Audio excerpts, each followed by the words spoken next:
gentlemen, I hope that you are having a beautiful day. I hope that the sun is shining and the birds are singing. I hope that the wind is at your back. I got a great show for you today with a very unique, original thinker, an author, a coach, a mentor, and so many more things. The one and only Seye Kuyinu.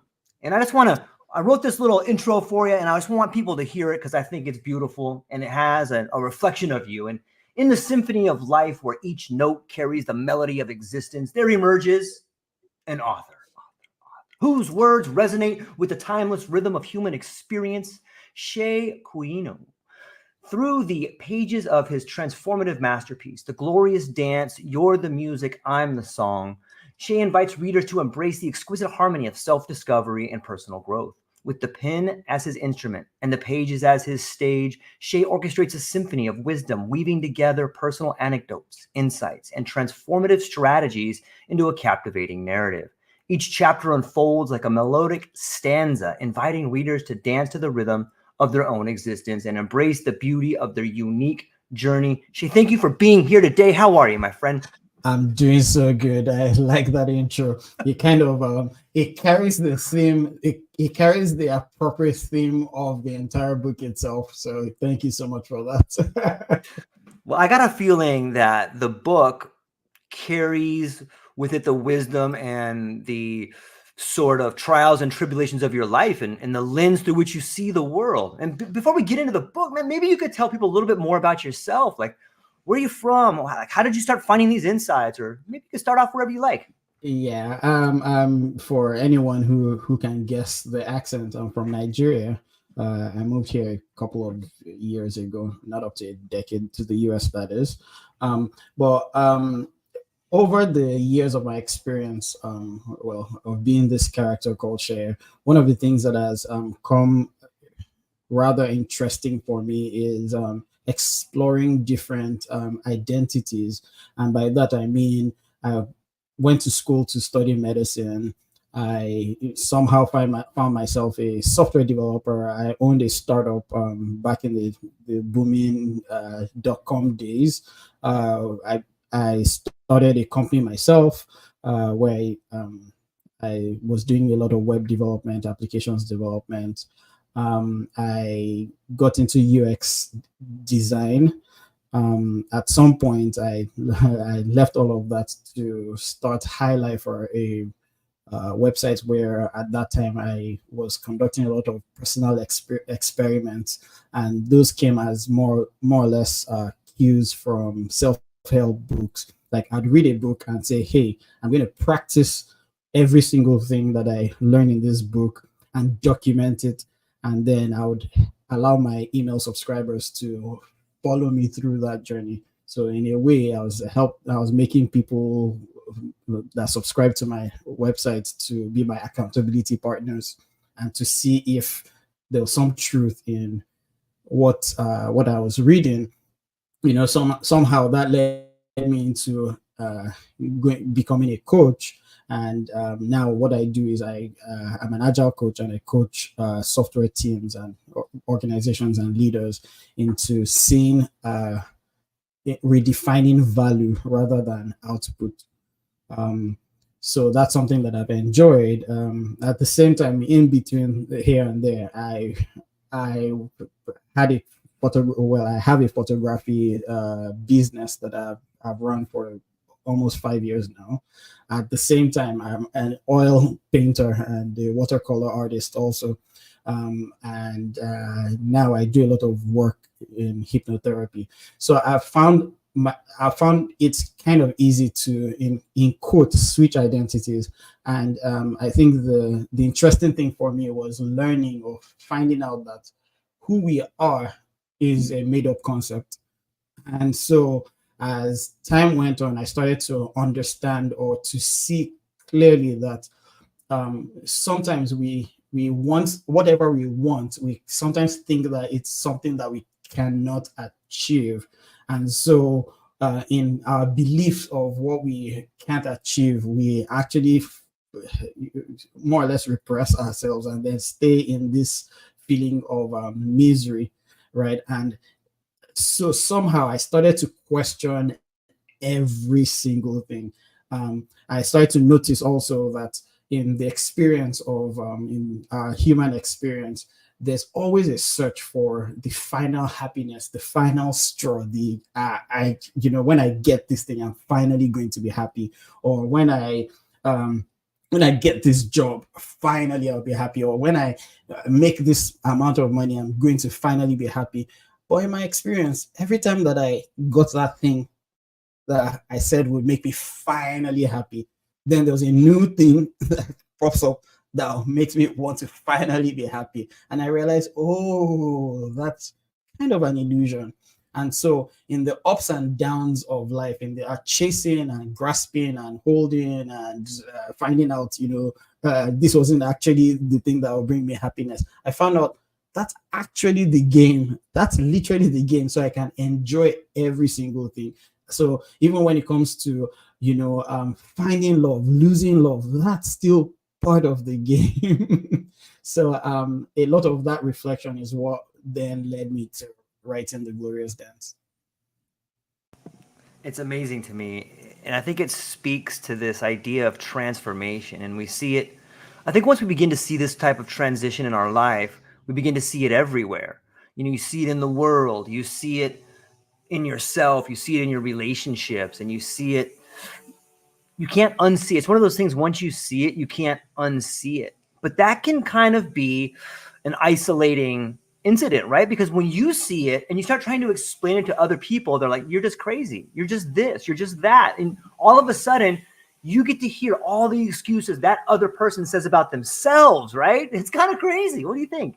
Oh, absolutely. And talking about once you see it, you can't unsee it. I think, and to add to what you just said and what I said earlier, for me, eventually it became very obvious that the uh, there's the experience of being, and then there's being who we are, and those things are two, it seems like two separate things, but most of the time we're so drawn into our experience, so much so that if we start to really look at are who we really are, then we see that we're not our experience, which is eventually we see that we're not our thoughts and we're not our bodies.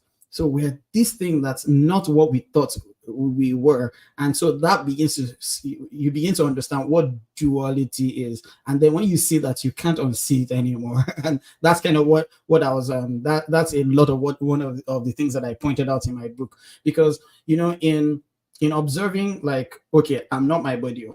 Of course, if I lost my hand, it's just the hand that got lost. I'm still me. I'm still fully me. If I lost my limbs, I'm still me. I I just lost what I called my limbs, right?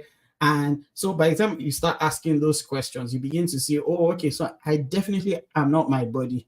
Then you start to ask a lot of us get caught up in the fact that we think that we're also the mind. You begin to realize, oh, okay, so I experience thoughts, they come and then they go. And also from the emotional space, I'm happy and or I feel happiness, and then I feel sadness, I feel contentment, I feel longings and desires. They all come and then they go. So that's not me. There's seems to be an observer of all these experiences, and it's that scene of that observer. Yeah. It makes this process of growth seems to make relationships beautiful, but at the same time dangerously beautiful. You know what I mean by that? Because like they're so beautiful, but you realize you don't really have control over the relationships. And that's where it gets a little bit dangerous for you, because you may change who you are. You may revert back to this idea of less of a growth, like, and especially if you're in love or you have this, a lot of times we see families not work out or something like that because one person's growing this way and one person's growing this way. And while it's beautiful, it's dangerous. It seems like it's dangerous to me because like you don't want to lose the thing you love, but on some level, letting go is losing part of yourself. But Does that kind of make sense? I know it's kind of out there, but does that make sense? Yes. Oh, totally. In fact, this is kind of in line with some of the conversations I've had I've had in recent times. It's I feel like at some point, when one begins to see this subjective, objective experience of who we are, we begin to learn that my my choices, my preferences, or if I should put it in a different way, the things that I seem to have preferred, the things that I seem to have, who I am from an objective perspective, is not something that I necessarily created. So, for instance, um, if I somehow get more drawn to the color yellow, you know, was there a me that decided I must love yellow? You know, just the same way as a black man, there was no choice of being a black man. They're just should I say, magical, or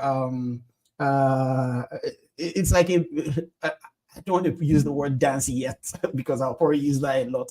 But there's this it seems like these coincidences that make up who this essence is. But then it's the same thing for others. So then, because others are their own magical formations, I can love them the exact way they are without necessarily demanding that they change. And that is exactly what I feel like love is.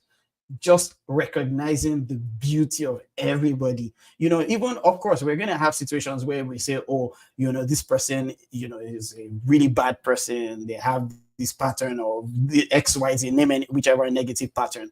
But there's a recognition that there's nobody that's necessarily choosing exactly who they are from a pattern's perspective. They're just these beautiful combinations of events that make up each individual person. So we can love everybody so deeply, right? Once again, without the need to change anyone. But I find that at the moment we can see ourselves or others so clearly, then we begin to change. I love that. This idea of patterns and the way in which patterns seem to permeate not only our life, but nature in itself. Like if one can recognize any type of pattern, you can begin to recognize patterns in yourself. And when you get good at recognizing patterns in yourself, then you can recognize your patterns in other people. And then you can recognize your patterns in group settings, in nature. And all of a sudden you realize, whoa, we're all part of this pattern or dance, or sometimes people see them as signs, or codes maybe. But I think in some ways they're all part and parcel of each other, right? A code, a sign, a symbol, a pattern. What's your take on that? Oh, I want to say that to me, it's also very obvious that every single thing that experience has formed is a mirror. Our entire reality is made up of mirrors that are reflecting and bouncing off of each other. So how I perceive somebody, for instance, and this is I think I wrote a little bit of this in chapter 8 of my book, but how I perceive somebody is a reflection of something in me. And that itself, or that thing that's already in me, that was reflecting off of, was a reflection of something else that created that particular signature in myself. And so every single thing becomes a reflection of every single thing. And this is not even about I was telling someone this the other day, this isn't even just about human beings, even in the physical things. I remember reading Caroline Morgan's book, The Heart of Who We Are, and she had this exercise where she says, pick up an object and in a stream of consciousness style, just write and write about what that object is saying. And I remember I was at work, I was on my lunch break at the time I was reading this part of the book, and then there was a twig right beside me, and I took the twig And then just started writing about the twig, about how, it feels like it's falling off the tree, and it's feeling a little irrelevant as it dies off and all of that. I kept writing. And in her book, she doesn't tell you what to expect afterwards, but by the time I finished writing, and I, flipped through the book, and she explained what that was, it was, in the narrative of the book, it says, okay, now see how you are describing yourself. And I read that, and I was like, yes, this is exactly what I've been thinking about my own identity. So now what I was doing was really projecting myself onto a twig. And so in a lot of ways, this is exactly what we do with every situation. First of all, every individual that comes across our way, then every situation that we find ourselves, we always just reflect ourselves in it. And it's so beautiful to watch. That is an amazing exercise. I can't wait to do it when I finish here. It's such a great way to have nature speak to you. I often talk, like I work a lot in the world of psychedelics, and I speak to so many interesting people, and they have these third person types of ideas that happen. They get to see themselves in a new light, a new dimension, a third person for the first time. But we often talk about the language of nature. And I think that particular exercise, the idea of learning the story of the twig to you, in some ways you could say that's the twig talking to you, or that's the earth talking to you.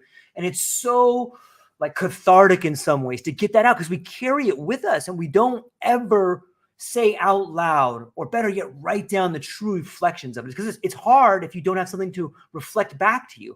But when you're looking into a mirror, be it a twig, be it your bathroom, be it your partner, your kid, a whatever, like it's such a wonderful way to begin how to speak in relationships to yourself, to other people. That's a beautiful exercise, man. Thank you for that. Oh, it's such a, in fact, these days it's been such a, just having this clear understanding has been such a good way to see myself within relationships, whichever form of relationship, whether it's a romantic relationship, a relationship, a conversational style relationship with a friend, or even with relationship with my coworkers. Sometimes obviously there's going to be the narrative that goes on within the thought space about, this person talks so much, wow, why can't this person just shut up, right? And we don't see that that's actually a reflection of yourself. But you say, oh, but I'm actually very quiet, so I'm not talkative. But it's like, wait, have you seen that your thoughts are just so talkative right now? So everything is just this. It's a I described one of the poems that I wrote in a particular chapter of my book. I described our experience as a kaleidoscope. It's just this colorful but patterned yet varied. All of our experience is varied in that way that it makes it actually beautiful. It is beautiful. It makes me wonder, like it's one thing to do work on yourself and to go through different exercises and begin to understand the best way to communicate and provide meaning for yourself. But you're working in some group dynamics. That's got to throw a few different dimensions in there, because while you may be able to communicate to a handful of people in that group a certain way, different personality types dance different. Maybe you got a guy like me with no rhythm trying to dance, and then you got this beautiful Spanish dancer over here that's doing the flamenco, and so how does your understanding of language and create harmony in group dynamics? Is there tips and tricks to help with that? So I think what shows up for me when it comes to group dynamics is, number one, like with almost everything these days for me, it's there seems to be a unique signature of patterning that happens within a group dynamic. Mm-hmm. And in a lot of ways, especially me being, as part of my job, I do a lot of facilitation. But it's always interesting to see what comes out of every group dynamic. Now, as any trained facilitator knows that you're a neutral party. You don't create any necessarily create any agendas, but allow the group to create its own agenda. What I find is the moment I decide to try to create any form of control within a group arena, I mean, relatively speaking here, I begin to lose the beauty that's trying to emerge from that particular dynamic. So what I, as a facilitator, one of the things that I do when I get into any group is to first of all see what's emerging in the group. You probably will find that person who's very rowdy or who wants to suck all the air out of the room. You find out that person, that one person who's very quiet, or you find out the directions, the conversations are going one particular way. For anyone who enjoys, like I do, enjoys working with groups, what you then do is find what the group actually what's coming up for the group and how they as a group will want to take the whichever conversation or whatever they're in the group for, and then find a way to then rally everybody around that particular goal, so to say. And in so doing, it's not me trying to control anything, it's the group finding their own voice. So in a lot of ways, it's how I see I don't know what they call it with there these birds are sterlings. They have the what do they call that thing where the loads of sterling birds are like in flight, and then there are patterns in the air. What is it called? Mutations. I can't remember the word for it, for the pattern when they fly together. I can't remember the name. I'll probably remember before the end of this podcast. But we begin to see when these birds are flying all over. There are patterns that emerge, but there's not necessarily one bird that is saying, "Hey, let's create this pattern." Nature and life itself just creates that pattern for itself, or as a dance for itself. And so within a group dynamic where things begin to devolve is when whoever is a facilitator is not able to help everybody to dance together. It's one of the reasons why in an orchestra, a very good orchestra will have a conductor, because it's not that each player doesn't know how to play their notes, but an orchestra knows exactly how to direct each of the pieces or each of the parts so that the whole thing is a beautiful melody. It's wonderful. You know, I think there's I think that there is a course of study called semiotics, and that speaks about the way in which nature forms patterns. And it makes me think of those birds moving in this elegant pattern when they're migrating or when they're swarming, or even bees. Bees do it too. You can see the bees swarming together. Like, that is language. That is a living language speaking to us. And I love the way that you go straight from the pattern of the birds, even the birds that fly in the Y shape to cut down on the stuff. Then you have an orchestra. And in our lives, when we're in good relationship to everybody, we have harmony. Like, harmony seems to be a great word to explain all these things. I feel like we're just beginning to be at a point in the human condition where we can convey meaning to each other, right? And it seems like so many people are coming to this conclusion of, okay, now I know that the way this person is treating me is a direct reflection of me. That's how I notice it in there. Like, I'm excited for the future. Maybe you could speak to the idea of meaning in conversation. We've talked a little bit about how that which we see and notice in other people's behavior is a reflection of us. But maybe you could talk to the idea of meaning. How can we have more meaningful conversations instead of talking past one another, like side monologuing? Yeah. By the way, I just checked to find out the word. It's murmurations. When the birds, like hundreds or thousands of birds, are flying together and creating patterns. It's called murmurations. Anyway, yeah. To address what you just mentioned, I'm beginning to see from an absolute perspective that there when we understand the nature or the character of the mind, we begin to see that mind creates meaning, and outside of mind there is no meaning. And so I'm still talking very absolute. I'm still going to go back to the relative, but from an absolute perspective, nothing, there's literally no meaning to anything. In fact, I think it was my first chapter or maybe the introduction of my book where I talked about just meaning and where meaning comes from. But it's very obvious that um, the mind wants, as part of the nature of the mind, it wants some form of control. And for control to happen, there has to be some kind of meaning. And without meaning, what we see is, without the mind, what we see is there's no meaning. Now, that's on the absolute. But when we can see the absolute, we realize that there's actually no meaning.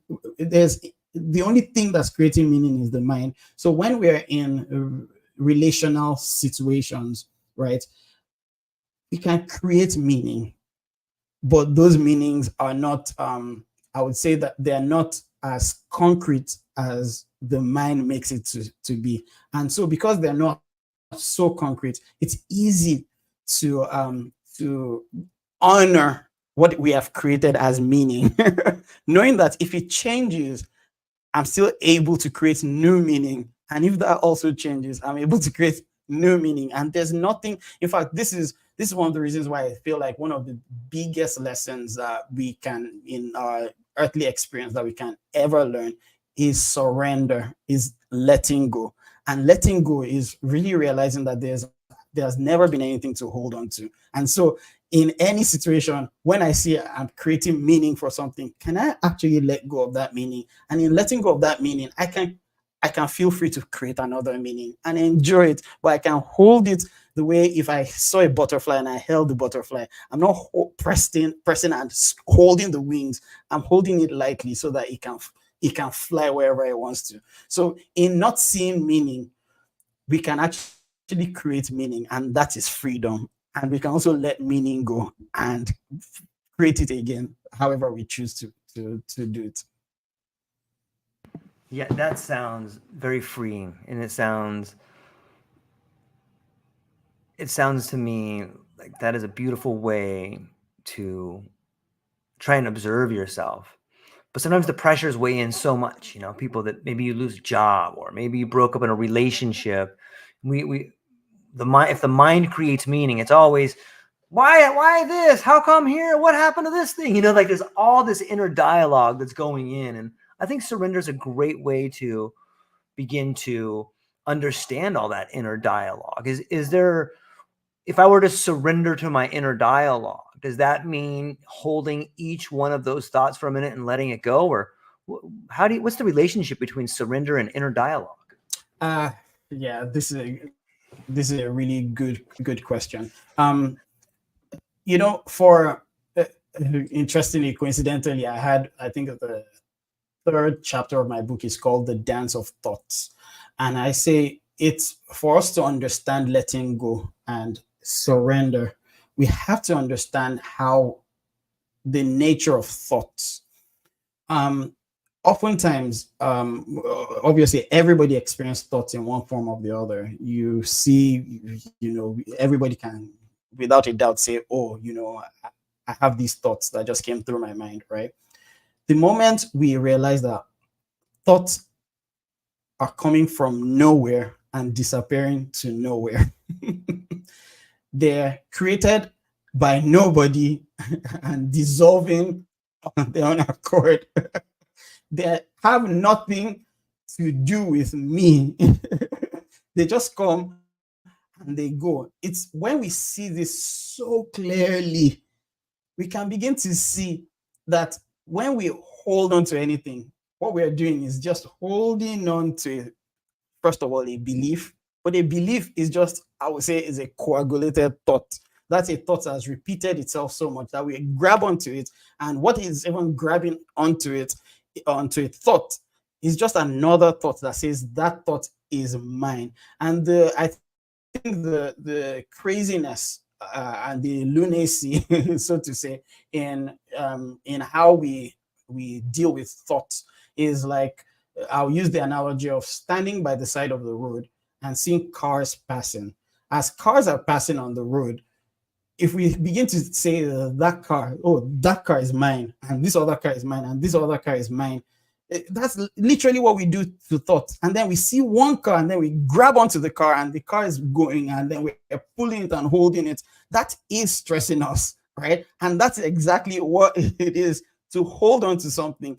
And you say, this is mine, and I'm going to hold on to this. I'm going to hold on to this. I'm going to hold on to it because it's mine. And the car is trying to go, and we're like pulling the car. And then we say, oh, yeah, I'm stressed. What's causing the stress is still holding on to something. And the whole idea of letting go is seeing that none of this is essential. None of our thoughts are essential to us.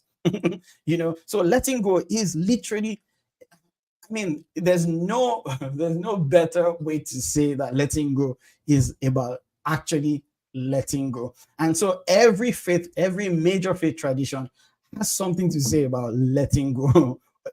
In Christianity, for instance, you want to commit things to God and let go of your cares, right? It's everywhere in all major faith traditions. Is the fact that we need to let go of all that we're holding on to.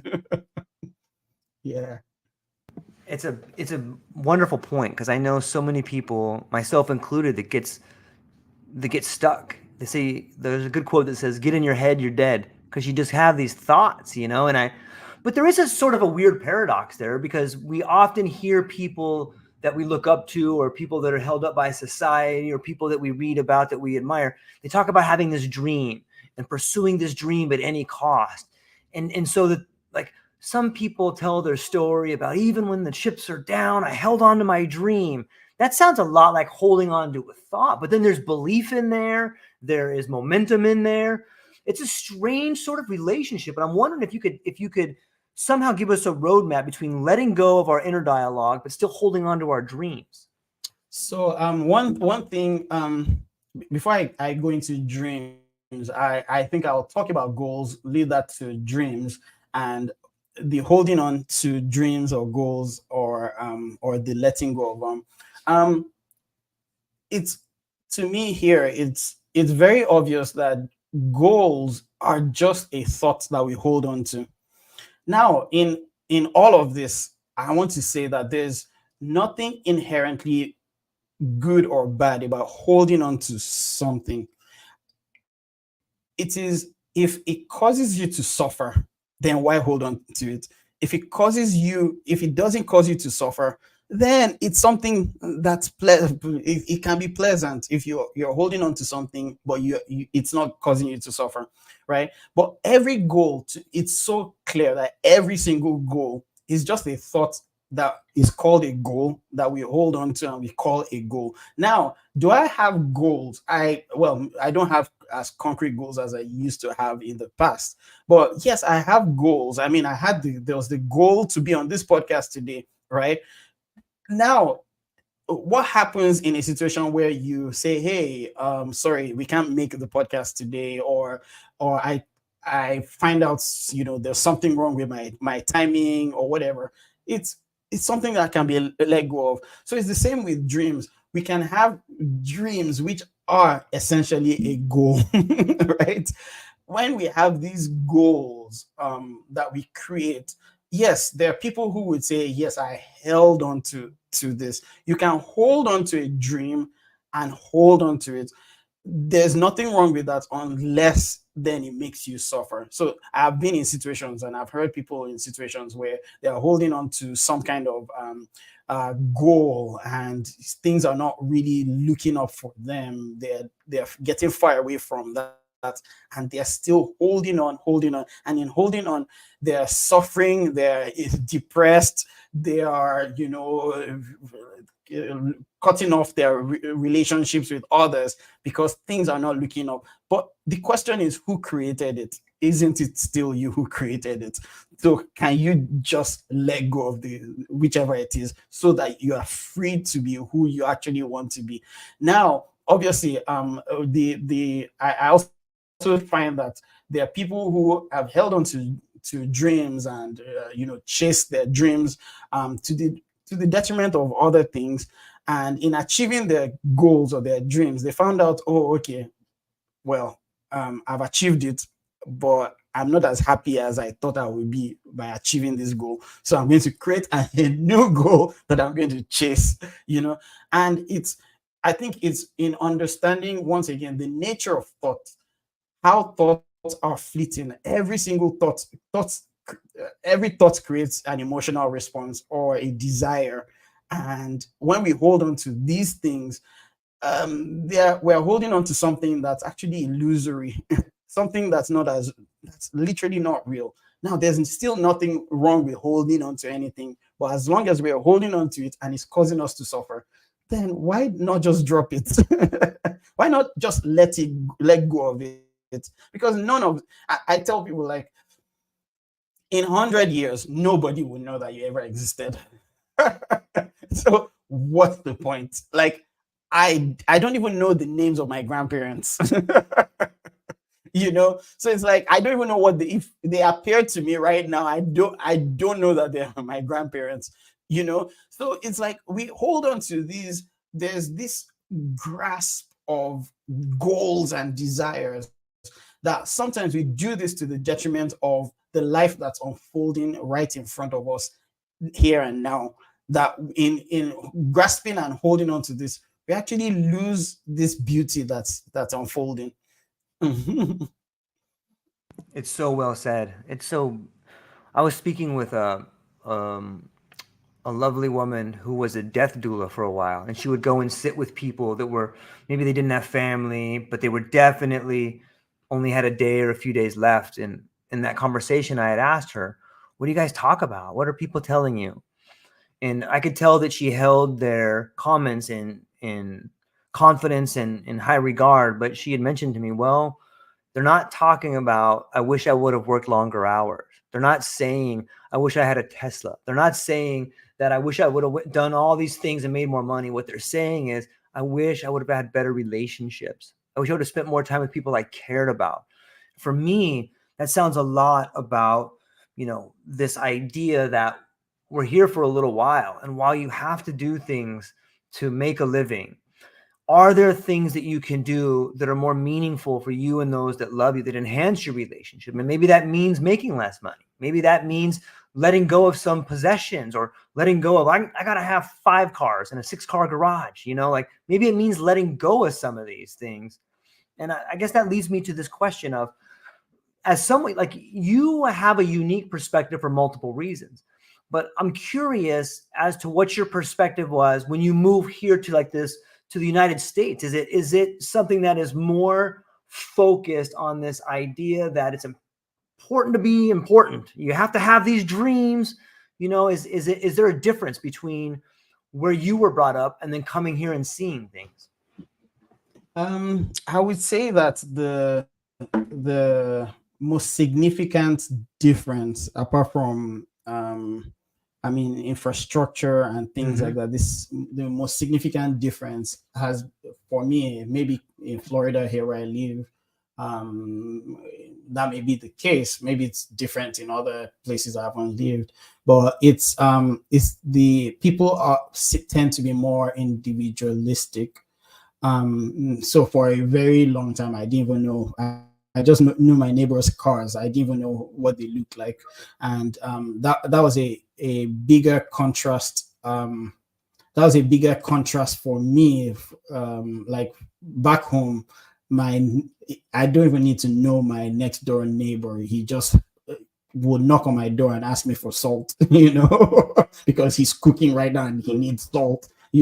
I think that was the major difference. But coincidentally, around the time I moved here, I'd started to have a different understanding of the human condition. And in seeing the human condition, I could see that from a humanistic point of view. It didn't matter whether I was in Nigeria or here in the US.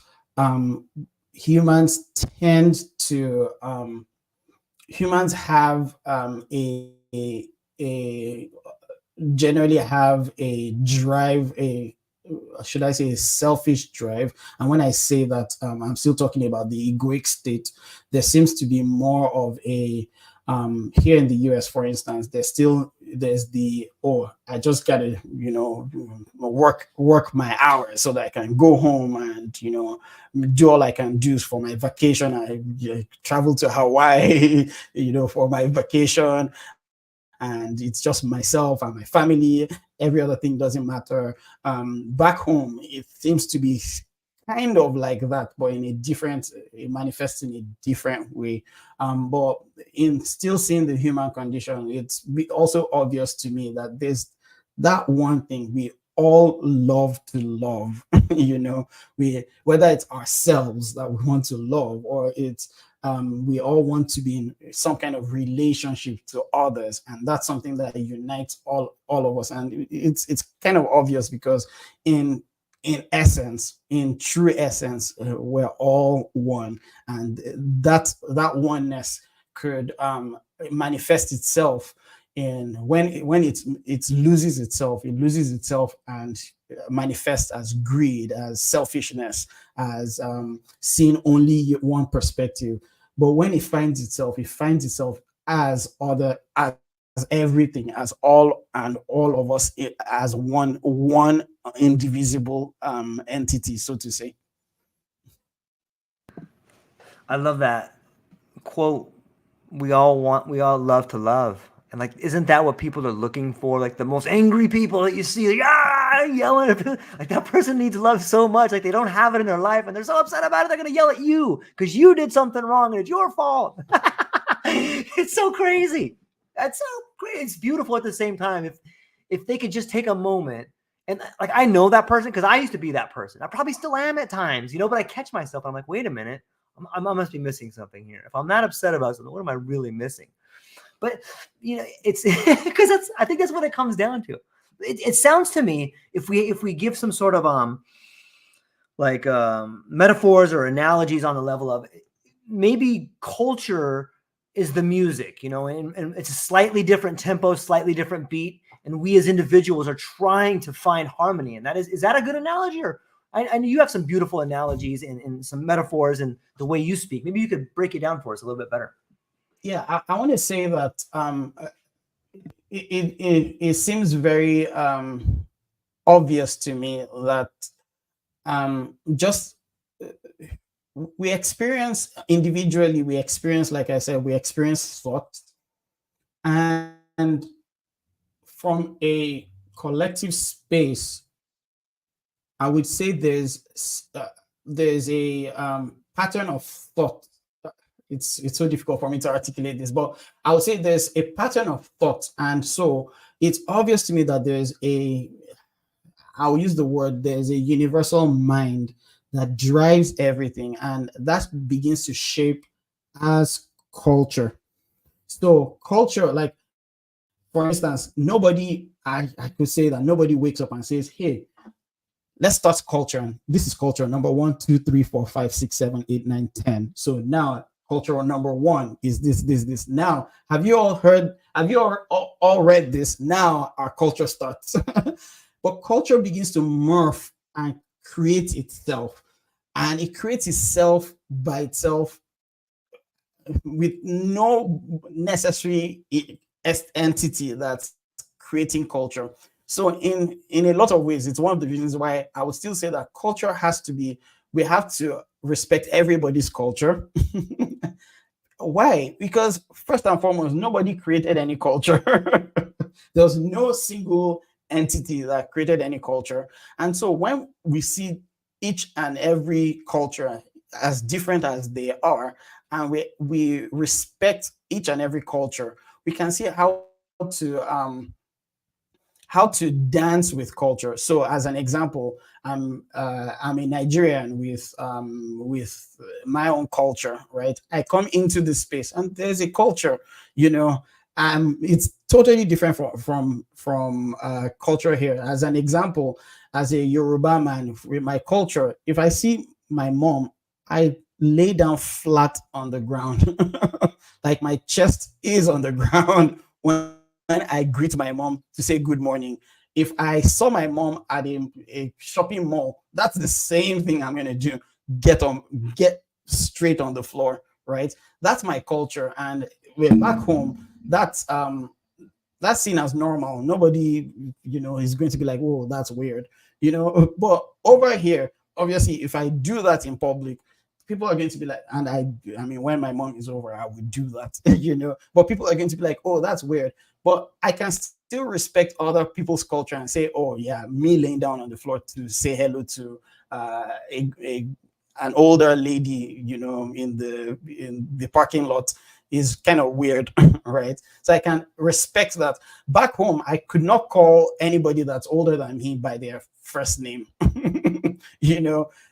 But that's culture here, and I can respect that, So for me, I think going back to analogies, I think the way I see culture is it's the big mind. When we have the small mind, each individual has mind manifested in where you have thoughts, and those thoughts shape character, and they shape how we manifest in this world.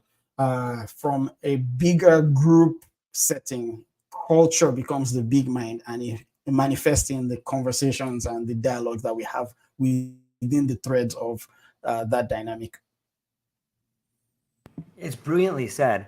And there's something wonderful to me about awareness and dimensions. And I don't think we speak about it enough. I think when you start just this particular example of being aware of someone else's customs allows you the humility and the ability to see something you've never seen before without judgment. And like that is a different kind of awareness. Like, oh, hey, this is a different kind of greeting. Instead of like, that's a weird thing. We should, hey, come here, get away from that guy. Get away from that girl. It's like, this is something different. We should talk to them and figure out why they do that. What does that mean? What is the reasoning behind it? And now all of a sudden, we have this rich tapestry of language between us where we're beginning to be almost in another dimension. It's another dimension of conversation. It's another dimension of thought. And when you can cross dimensions like that, things begin to open up. What is your take on awareness and dimensions? I would I think I would go. In fact, this would probably segue me into once again, going more on the absolute perspective here, and I would use the word awareness as a gateway of sort. I find that who we really are is what is aware of our condition, what is aware of all of this. And because who we are is not something that can be pinpointed, because I mean, there seems to be an essence here, and that essence is aware of this essence. And so with if I can understand what that essence is, I begin to see that every other thing that I'm aware of is the word I'll use here is it's a beautiful mystery. So like just being what are the chances in this freaking world that I'm speaking with you on a podcast? It's a mystery. Everything is a mystery. What are the chances that I am where I am right now? It's just a mystery. What are the chances when I step outside, somebody's walking in front of me? Everything that appears to that seems to be an appear. In fact, just seeing, the ability to see is a mystery. The ability to hear is a mystery. Everything, like, meanwhile, what we're seeing and what we're hearing, they're just waves. I mean, if we're still talking relatively speaking, they're just waves translated by different types of organs in different formats, right? What exactly is sound? We're having a conversation, and in our conversation right now, there are a bunch of things that are happening. There's me inflecting with my vocal cords air, and it's creating sounds that we're not even necessarily focusing on, but something in the mind goes and translates it into a meaning, and then we're here nodding and enjoying the conversation. That is itself a mystery. And that mystery is, if I describe it this way, it's it's um it's it's mysterious and it is beautiful. And that beauty for me is all of life. So from that viewpoint, I feel like every other thing, our conversations about culture, what happens in culture, what happens in conflict, even with conflict, every single thing is awesome. There's so many variables, and to get upset or to see it in a way, and I'm guilty of it, but I try hard to see it as the beautiful mystery all the time. I really look for that. To see it any other way is sort of almost a exercise in bravado or like hubris, because you don't know all the variables in the equation. This could be happening so that tomorrow something wonderful set up. And if you read mythology from any culture, or you read a good book, there's usually a character arc, and the deeper that individual falls, the more glorious it is when the sun rises and you're like, yeah, they did it, I did it, and so if you find yourself headed down towards the valley, I always try to reaffirm myself, like, okay, the sun's right over there. I can't wait to get over this next mountain and see what's happening there. And, there's something also interesting that happens when we talk about the beautiful mystery, and we talk about it in a way that gives credence to it being beautiful and mysterious, is this idea of contagion. Like, if I begin telling you about something in my life that I'm really excited for, and I do it in a way that isn't like braggadocious, but is like, man, can I tell you this thing that I'm doing? I can't wait to talk to Shay. He's got this cool book out, and he describes how he's dancing, and it's like this beautiful observation of life's beautiful mysteries. Like, when I begin to do that, like there's something beyond language that transfers to the individuals, even if it's online like this, even if it's in the audience, or knowing that someone's going to listen to this and smile and be like, those guys are awesome, those guys are crazy, but there's something that happens that's beyond language that is contagious, whether it's good or bad. And I'm wondering, what are your thoughts on that? What do you think about this contagion of the mystery from one person to the other via language and meaning and ideas and motions and clues? What do you think? It's it, I like analogies and everything.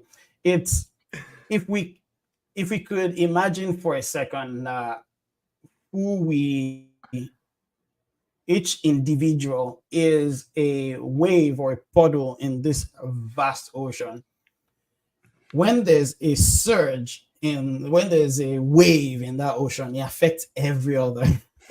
Yeah. Now, 2 miles away, the wave may not witness the effect of, or the ocean may not witness the wave of something that happened a mile away because of the length and breadth of that ocean. But it still does. We just don't know that it does. So, as an example, within one part of the wave, there was a fish there that maybe just gobbled on something within that particular wave, and he moved to another side of the ocean because he found something to eat because of that wave. And then 2 miles away, there was a bigger fish that ate that fish because, well, it came its path, and he only came its path because he found food at that part of the wave. There's, in every single thing, we are all connected. So in NLP, for instance, I am a licensed NLP or a coach, and in NLP we talk a lot about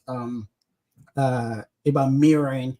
So if you want to create connection with someone, just mirror the expression and all of that, and that on a subconscious level we begin to create, we begin to create rapport with them. It's the same thing with when it seems like when people express something that's beautiful to them, it creates some kind of rapport because we understand what beauty actually is. And I would then add to what you said about, what if the person is even braggadocious and we're kind of irritated by their bragacity, so to say. What is irritating us it's still something inside us Yeah. that is connecting to them. Yeah. So in a lot of ways, it's still part of this, the ebbs and flows of the ocean that is each individual, the wave that is each individual in this ocean called awareness or consciousness. It's so beautiful. It's so beautiful. Shay, this conversation is mind blowing to me. It's always such an incredible time for me to get to meet someone who sees the world in a way that now I can take part of their ideas with me and make my life. And I can investigate these ideas and I can investigate some of the words they were saying. But I feel like I get to walk away with a new sort of a light kind of beaming on stuff I haven't seen before. And I love it. And I admire that in a way. And I'm truly thankful for that. And I think that everybody listening to this should take a moment to go down to the show notes and check out the book, This Glorious Dance, You're the Music, I'm the Song. Because I think it just scratches the surface of some of the lessons and the life's waves that you've been fortunate enough to ride on. And you've got a list of other things that you do too. So before I let you go, what do you have coming up? Where can people find you and what are you excited about? Oh, I'll start. I'll start with the last. What am I Okay. excited about? I recently started a Substack, and part of what I'm doing there is I'm writing openly my next book, which well, I haven't finally decided the title of the book, but it's really about the art of contemplation. I found out that there seems to be especially in the spiritual community, there seems to be a push for meditation as a practice. But I found out that contemplation itself is something that's broader than meditation, and having a hobby, having a contemplative practice is something that is so beautiful. But I found out that when I started experiencing going into a lot of contemplation and realizing a lot of things, I wish I had the tools to help guide me. And so for me, seeing that I didn't have the tools, what I'm trying to do is come together to help anyone who's within this journey, so to say, to help them enjoy the art of contemplation. And so what I have started doing on the Substack is just writing a bunch of articles that can help and guide people in their contemplative practices. But so right now, the major thing I'm working on is the book. It's probably going to be out sometime this time next year is when I think I'll be done with it. So I plan to also write a few chapters on Substack openly, so that people can also start reading there. So that's the real highlight for me. What is the address on Substack? It's my first and last name .substack.com. So seyekuyinu.substack.com, or I think there's a direct link on my website, seyekuyinu.com. That has all the links to my everything, to my socials and my Substack, my projects. So it seems to me like you're one of the people at the forefront of this idea about building in public. Even with the idea of High Life, or when you came on and you were doing a sort of individual / group social experiment where you were going on, hey, here's what I read, here's how I'm employing it, you guys hold me accountable. And now you're writing in person, rough draft ideas, boom, on Substack for everybody in the community to participate in. Maybe you could speak a little bit to this idea and the way that's transforming the world at large and yourself and your ideas in a community. Yeah, it's interesting. Now that you point that out, I'm like, oh yeah, I've seen a pattern in that. And I think that as an agile coach, working with software developers, one of the things that I find to be so useful is building in small batches and allowing your customers to give feedback.